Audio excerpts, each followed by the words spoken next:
यानंतर आपण मंचावर आमंत्रित करणार आहोत अशा एका खंबीर आणि डॅशिंग नेतृत्वाला, ज्या वडिलांप्रमाणे अभ्यासू आणि आक्रमक आहेत. दिवंगत लोकनेते गोपीनाथ मुंडे यांचा वैचारिक वारसा अत्यंत समर्थपणे पुढे नेणाऱ्या आणि आपल्या कर्तृत्वानं महाराष्ट्राच्या राजकारणात स्वतःचं भक्कम स्थान निर्माण करणाऱ्या नेत्या, नारी शक्तीचं एक अतिशय कणखर, अभ्यासू आणि अष्टपैलू रूप असणाऱ्या राज्याच्या सन्माननीय पर्यावरण मंत्री पंकजाताई मुंडे आपल्या एनडीटीव्ही मराठी मंचावर अगदी मनापासून स्वागत. त्यांच्याशी संवाद साधतील एनडीटीव्ही मराठीचे न्यूज एडिटर विनोद तळेकर आणि मुंबईचे ब्युरो चीफ सागर कुलकर्णी.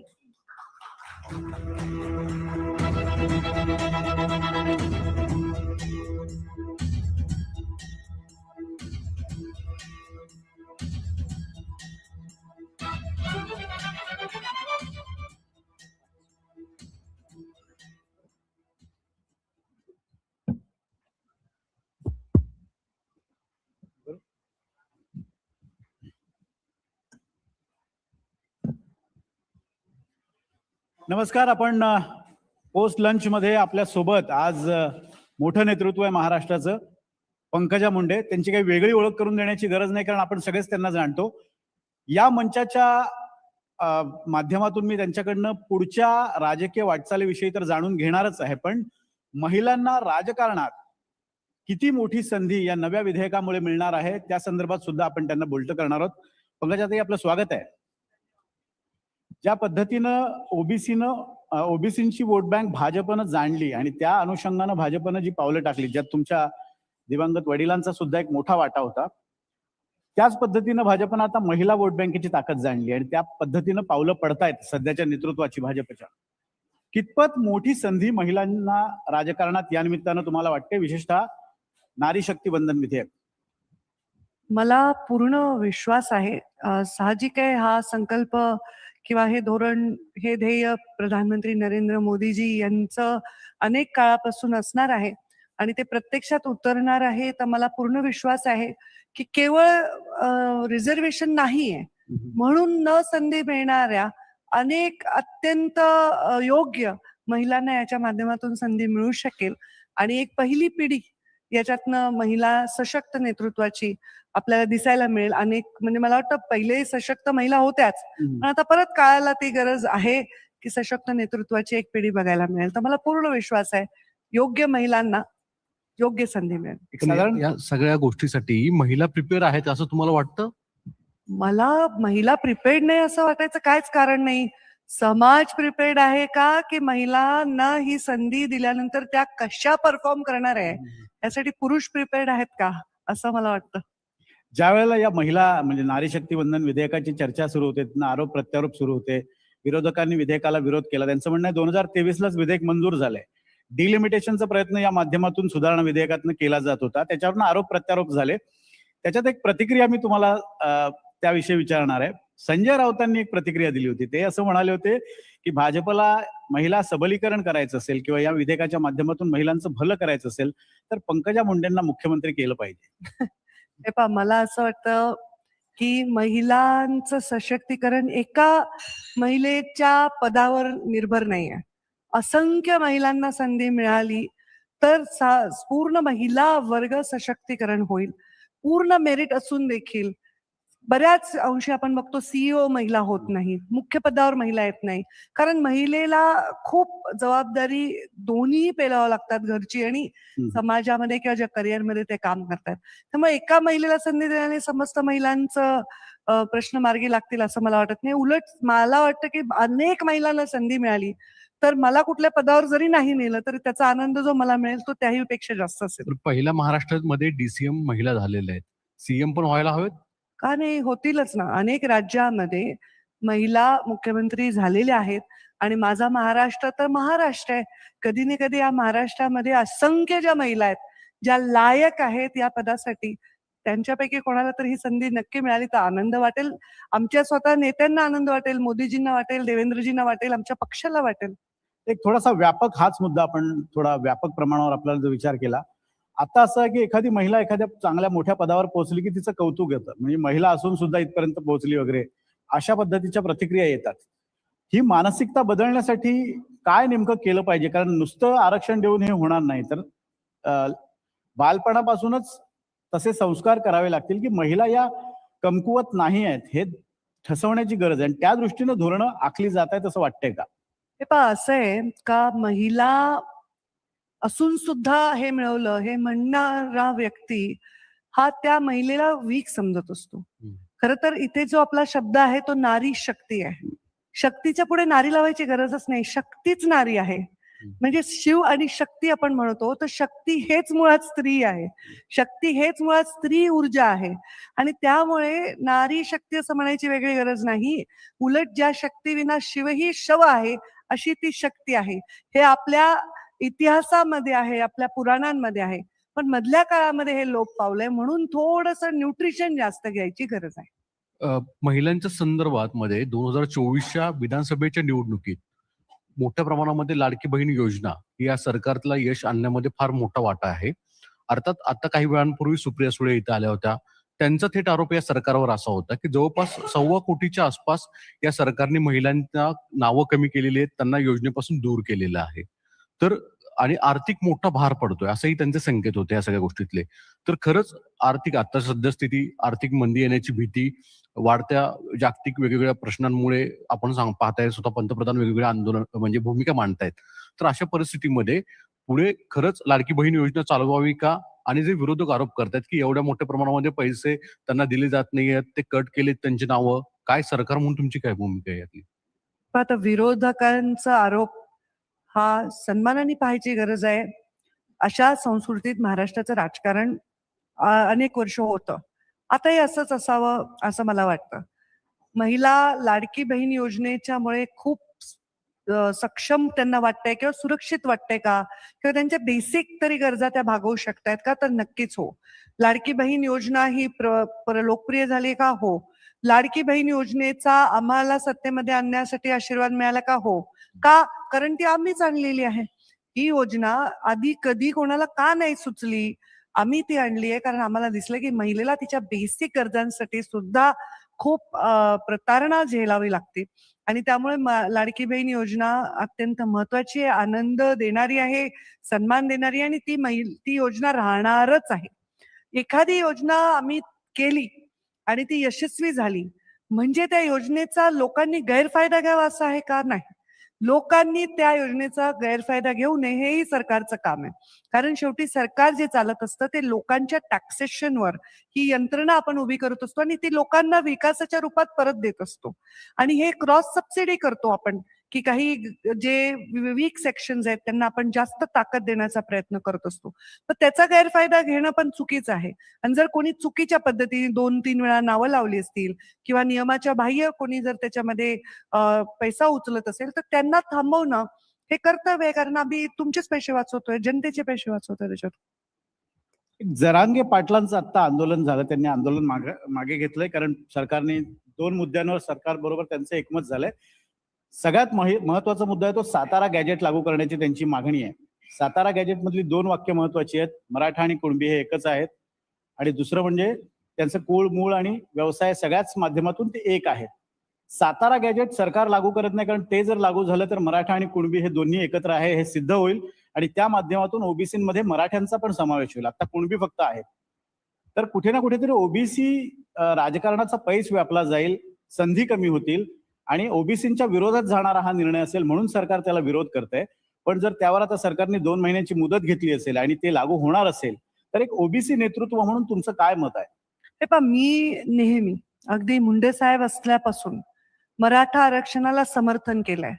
जे आरक्षण घटनेच्या चौकटीमध्ये आहे आणि ते योग्य पद्धतीने जे लोकांपर्यंत जाईल त्याला आम्हाला कोणालाही ना म्हणण्याचं कारण नाही. अगदी जरांगे पाटील उपोषणाला बसले त्या जिल्ह्याचे मी पालकमंत्री आहे. बरोबर. काल मी तात्काळ प्रशासनाला निर्देश दिले की एवढ्या उन्हात ते बसलेले आहेत, अशी त्यांची प्रकृती फार चांगली नाही आणि त्या उन्हात ते बसले, त्यांना काही त्रास होईल तर त्याची दक्षता घेतली पाहिजे. मग सरकारच्या सांगण्यावरून मंत्री आणि काही लोकप्रतिनिधी त्यांना भेटायला गेले आणि तो विषय मार्गी लागलेला. त्यामुळे घटनेच्या चौकटीतल्या आरक्षणाला विरोध असायचं कारण नाही आणि घटनेच्या बाह्य कुठली गोष्ट करणाऱ्या या देशातल्या कोणत्याही नागरिकांनी म्हणण्याचं काही कारण नाही. नाही ना, पण ज्या पद्धतीने सातारा गॅजेट लागू करण्यासाठी सरकार म्हणते की आम्ही 2 महिन्यात विधिज्ञांचा सरकार काय म्हणतं त्यांच्यात काय बोलणं झालं त्याचा मी भाग नाही. मी परत सांगते, ते जर घटनेत बसत असेल तर कोण राखू पण शकतो? नाही, पण सरकारचा- पंकजाताई, या सगळ्या गोष्टीत जरांगे हे वारंवार आंदोलन करतायत, भूमिका मांडतायत.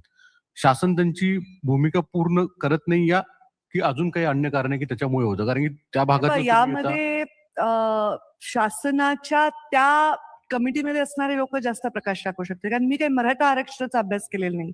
पण मी हे सांगू शकेन की त्यांच्या च्या माध्यमातून निश्चित विषय जे आहेत ते सरफेसवर येत आहेत. पण ते परत चौकटीमध्ये बसून घटनेमध्ये आणि न्यायालयामध्ये टिकले पाहिजे असं आरक्षण देणं शासनाचंही कर्तव्य आहे. तर त्याच्यातला तो मध्य काढण्याचा प्रयत्न आहे. आता वेळोवेळी बऱ्याचशा मागण्या त्यांच्या मान्य होत चालल्या आहेत. आता सर्टिफिकेटवर ओबीसीचे सर्टिफिकेट ज्यांच्याकडे सगळे पुरावे आहेत त्यांना देण्याची योजना सुरू आहे आणि हे सगळं चालूच आहे ना. त्यामुळे जे शक्य आहे, मागणी करणाऱ्यांनी जी मागणी केली ती देणाऱ्यांना पुढच्या पिढ्यांचा विचार करून आणि घटनेचा विचार करून जे देता येईल ते दिलं पाहिजे. कारण मराठा समाजातला असा एक मोठा वर्ग आहे, जो तरुण वर्ग आहे, जो प्रचंड या राजकारणामध्ये पिसला गेलेला आहे आणि त्याला कुठलंही होप नाहीये. त्याला आरक्षणाचा फायदा मिळाला नाही, शिक्षण नाही मिळालं, पोषण नाही मिळालं, त्याची भावना आहे. जेव्हा की मराठा समाजाचे मोस्टली लोक हे प्रमुख पदांवर सदैव राहिलेले आहेत, तरी त्यांच्यावर अन्याय झालाय. तर ही जबाबदारी कोणाची, असा मलाही प्रश्न पडतो. मंत्री उपसमिती ओबीसीची जी आहे त्याच्यामध्ये तुम्ही आहात, त्याची पहिली बैठक मंत्रालयात झाली होती आणि त्याच्यानंतर तुमची प्रतिक्रिया होती की काही झालं तरी ओबीसीवरचा अन्याय आवश्यक नाही, भलेही जरांगेंनी कोणतीही मागणी करू की कोणतीही. तुमच्या त्या बैठकीमध्ये पण असं असं कधी होतं. शब्दांकन माझं नसतं, मी असं तर कधी बोलत नाही, मुद्दा उपस्थित राहतोय की मग जर त्यांच्या अवास्तव मागण्या आहेत तर तुम्ही ज्या मंत्री उपसमिती ओबीसीचे आहात त्याच्यामध्ये तुमचं ओबीसी समाजासाठीचं काय मागणं असतं? आम्ही ज्या कमिटीमध्ये आम्हाला सरकारने घातलंय, पहिले तर मला हे वाटतं की सरकार ह्याला जातच नाही पाहिजे, मंत्र्यालाही जात नाही पाहिजे. मंत्री जेव्हा एखादी योजना आखतो तेव्हा मराठा समाजाच्या लोकांनी मराठ्यांच्या कमिटीत असावं, ओबीसीच्या लोकांनी ओबीसीच्या असावं, असं काही आवश्यक नाही ना. मिक्स पण असावं, कारण मग तिथे विचारांची देवाणघेवाण नीट होऊ शकते. पण सध्या तरी अशी रचना आहे. तर मला ओबीसीच्या कमिटीत टाकले, मी तिथे ओबीसीच्या कमिटीमध्ये जे विषय आहेत ते मांडले. मी जाहीर म्हणले, मी कोणाच्या आंदोलनाला कधीही काही बोलले नाही. फक्त मी हे सांगितलं की ज्याच्यामुळे ज्या हक्क कुठल्याही जो ऑलरेडी मागासलेला आणि झगडणारा समाज आहे त्यांच्या हक्काला कुठे नख लागू नये, ही मागणी आहे आणि ही मी मराठा असते तरीही केली असते.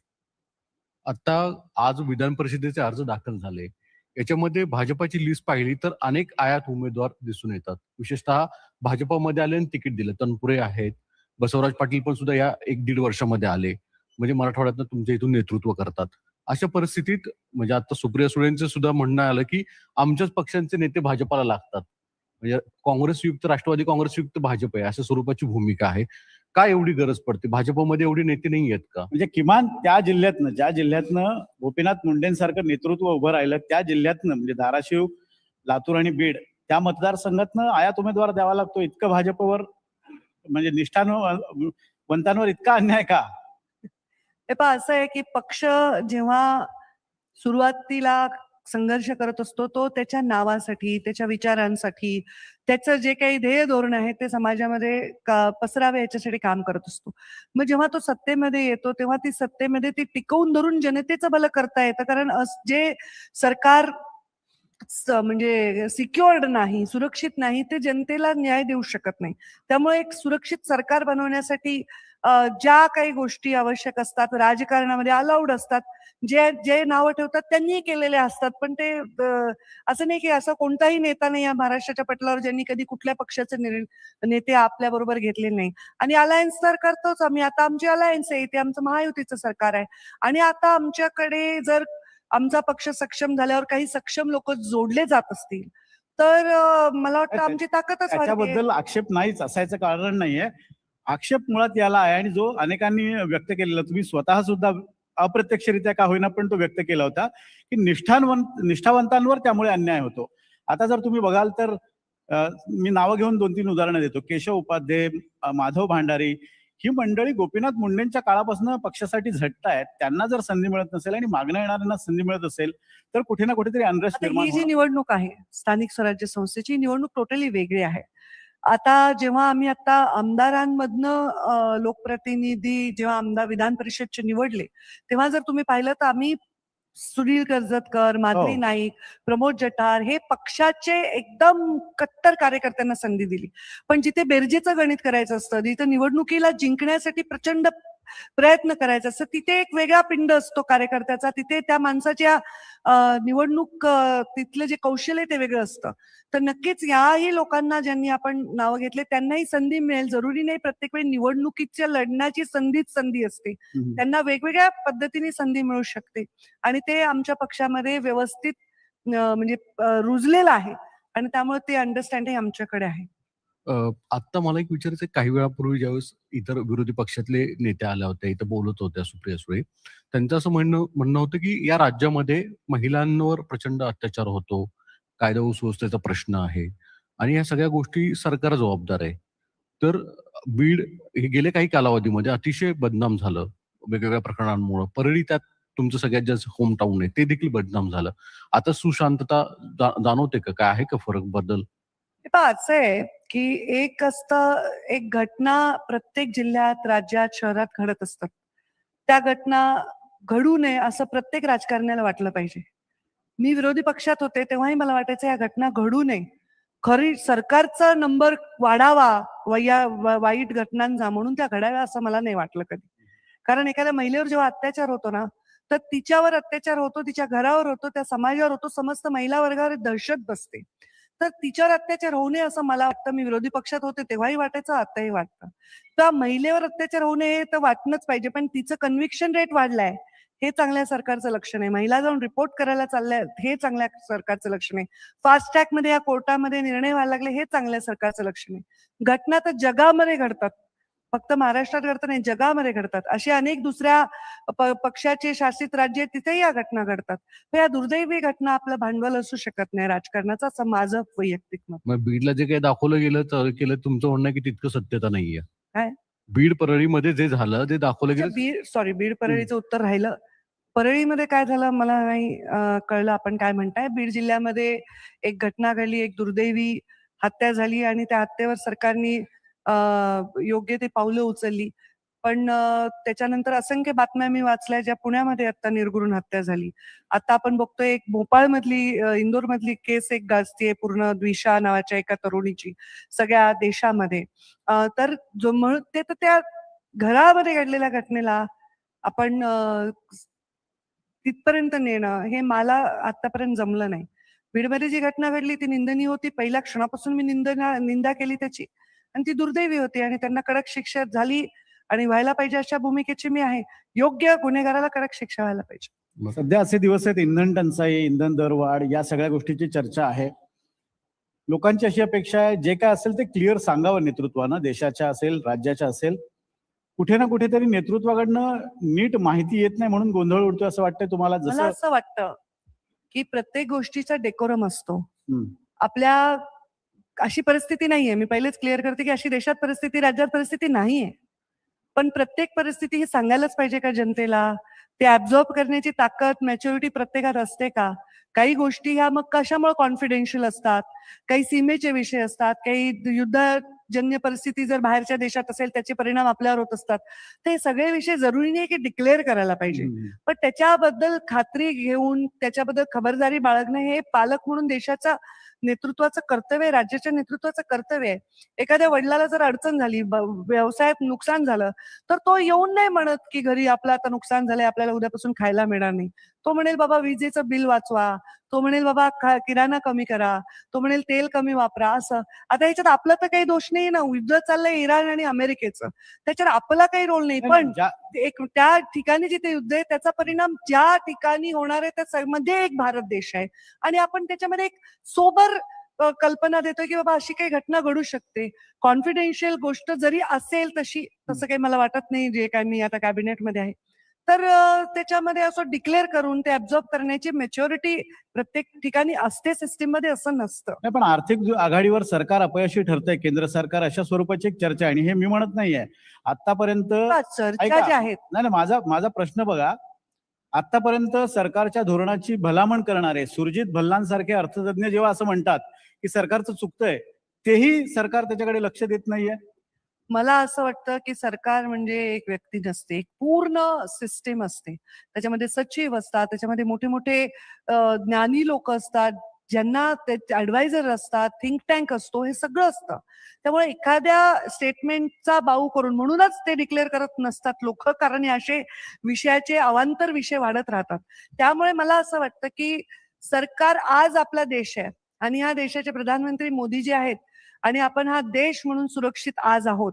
आणि आज या देशामध्ये श्वास घेणारा प्रत्येक माणूस, हिंदू असेल, मुसलमान असेल, तो बौद्ध असेल, तो कोणत्याही जातीचा, लिंगाचा, धर्माचा असेल, कोणताही जनावर सुद्धा या देशात असेल, तर हे प्रत्येक जण आज सुरक्षित आहे आपल्या देशाच्या सीमेमध्ये. जेव्हा जागतिक विषय येतात तेव्हा देश म्हणून आपण एक व्हायला पाहिजे आणि जेव्हा देशातले वैयक्तिक पाक्षिक विषय येतात तेव्हा पक्ष म्हणून बोलायला पाहिजे. आता विषय काय चाललाय इराण आणि अमेरिकेच्या वॉरचा, त्याच्यात आपण कशामुळे इतका द्वेष सांडतोय सगळीकडे? इथे देश म्हणून आपण लढलं पाहिजे.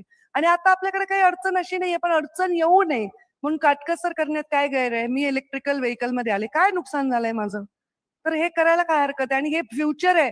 वॉर जरी नाही झालं तरी कधीतरी ते फ्युएल संपणारच आहे ना, कारण जेवढी आपण प्रगती करतोय तेवढं भूगर्भामध्ये असलं तर पाहिजे तेवढं इंधन. तर मग आपल्याला सोलारवर गेलो आपण. आता मी लहान होते, 10वीची परीक्षा आली तर रोज रडायची, संध्याकाळी लोड शेडिंग चालू असायचं. आता लोड शेडिंग खेड्यामध्ये दिसत नाही. कधी मी प्रचाराला गावामध्ये मुंडे साहेबांच्या कॉलेज जीवनात जायचे तर इतकी दुर्गंधी असायची, रस्त्याच्या दुर्गर्भा लोक शौचालय बसले असायचे. आता ते आपल्याला दिसत नाही. आणि आता मी जेव्हा मुंबईहून पुण्याला यायचे, कधी कधी जॅम झाला घाटामध्ये 18 तास, 17 तास जॅम लागायचा. आता 2.5 तासात मी येते. आता तर तो काय आपला कुठला नवीन हायवे झालाय, मिसिंग लिंक. Missing link. खरं तर Connecting link. तिकडा म्हणजे कनेक्टिंग आहे ती. तर हे सगळं फास्ट सुविधा मिळत आहेत ना, मेट्रो येते, हायवेज होत आहेत, टनेल्स होत आहेत.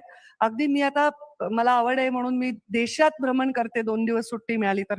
प्रत्येकाकडे टुरिझम, इंटरनल टुरिझम वाढलेलं आहे. आपण जगाला वॅक्सिन दिली, या देशाला कोविड सारख्या संकटातून आपण स्थिर ठेवू शकलो. तर आपण या सगळ्या गोष्टी नाही मोजायच्या का?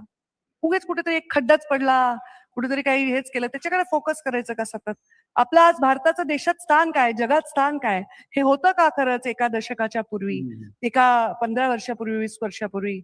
आपण अक्षरशः एक असं थोडं स्वाभिमानाने वावरू शकत नव्हतो जगात, आज वावरतो. मला तर वाटतं जे हे क्रेडिटच आहे मोदीजी. विकासाची प्रक्रिया, माझं थोडंसं मत तुमच्यापेक्षा वेगळं आहे. विकासाची प्रक्रिया ओव्हर द पिरियड चालत असते. सरकार येत असतात, जात ते असतात. विकासाचं विजन असायला पाहिजे. मग मला सांगा, विकासाची प्रक्रिया चालत होती तर 1947 साली आपल्याला स्वतंत्रता मिळाली, महाराष्ट्र 1950 साली स्वतंत्र झाला. मग का आपण त्या घाटामध्ये अडकायचो पुण्या मुंबईचे? का नॅशनल हायवे गरज कॉन्सेप्ट नसेल. युतीचं शासन होईपर्यंत नाही आला? कारण विजन जे आहे की रोड्स कनेक्टिव्हिटी, हे सगळं विजन जे आहे ते विजन लॅकिंग असतं.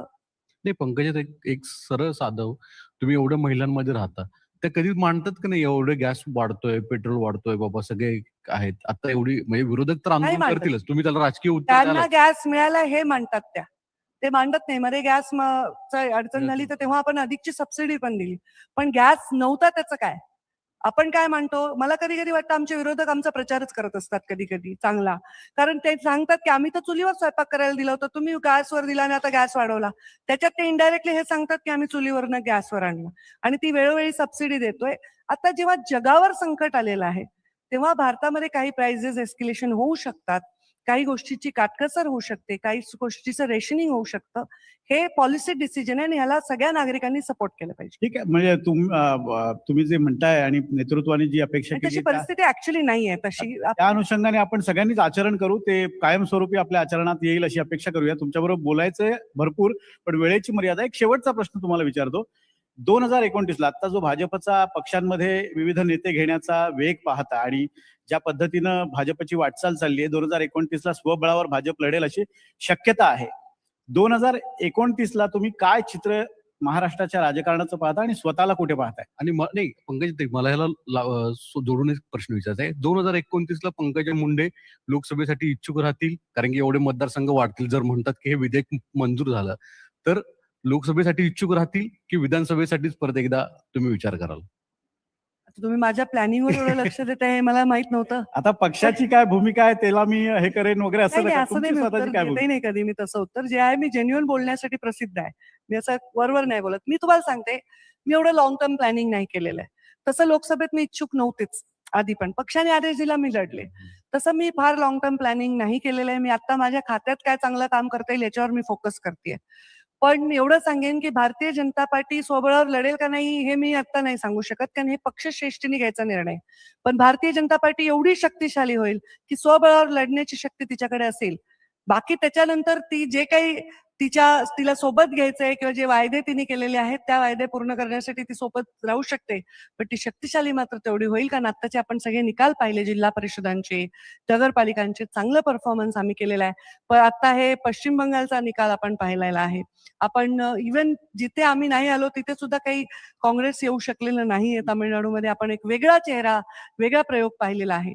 ओडिसामध्ये आपण पाहतो, म्हणजे आपण पाहतोय सगळ्या जगामध्ये, सगळ्या राज्यांमध्ये जी परिस्थिती आहे. त्यामुळे भाजप सगळ्यात शक्तिशाली आजही आहे, उद्या अजून शक्तिशाली तुम्ही म्हणताय की जिथे आम्ही चांगलं करू शकलो नाही तिथे काँग्रेसने तरी चांगलं केलं नाही. आता कसं करणार? काँग्रेसचे सगळे तुमच्याकडे झालेत, त्यामुळे सगळे तर नाही आले, जे आम्ही घेतले तेवढे आले. बरं 2024ला लोकसभेला इच्छुक नव्हता, आता काय होईल मग? हा? 2024ला तुम्ही लोकसभेला इच्छुक नव्हता असं सांगितलं, म्हणजे मग 29ला? मी ते सांगितलं, मला 29ची इच्छा आता कशी सांगता येईल? इच्छा आज कशी प्रेडिक्ट करता येईल आपल्याला 29ची काय आहे? त्या त्या काळामध्ये होणाऱ्या बदलामध्ये, तिथल्या परिस्थितीमध्ये त्या इच्छा बदलत असतात. हे मला वाटतं जास्त योग्य उत्तर राहील.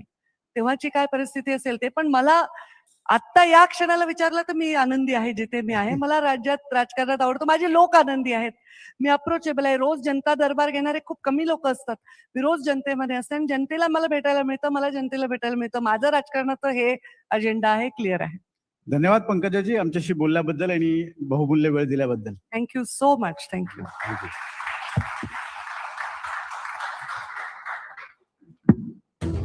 उपस्थित मान्यवरांना विनंती आहे, आपण मंच सोडू नये. आपण एक फोटो सेशन करणार आहोत आणि त्यासाठी मी जितेंद्र सर आणि योगेश माने यांना मंचावर आमंत्रित करते. मी माझ्या जेन्युइन बोलण्यासाठी प्रसिद्ध आहे असं पंकजाताई यांनी म्हटलेलं आहे आणि मला हे आवर्जून सांगायला आवडेल. हाच स्वभाव एक राजकारणी त्याच्या पलीकडे जाऊन लोकांना भावतो. आमच्या बेधडक प्रश्नांना तितक्याच बिनधास्त